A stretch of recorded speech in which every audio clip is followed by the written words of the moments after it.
Hi guys, welcome to the channel. In today's video, I'm going to show you how you can invite friends on Fiverr. Before getting into this video, must subscribe to our YouTube channel and click on the bell icon.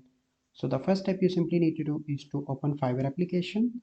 Once you've done that, you simply need to click on the profile icon in the right bottom corner, and then you need to scroll down, and here you can see the option of invite friends. Click on that option, and once you click on that you have different options to invite your friends, as you can see that. So here you can select Instagram, LinkedIn Messenger, and Snapchat, so WhatsApp as well.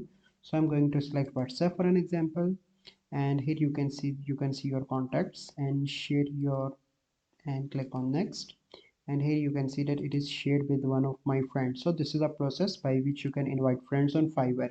I hope you find this video helpful. If you find this video helpful, must like this video, subscribe to our YouTube channel for future videos. I'll see you in the next video. Thank you. Have a good day.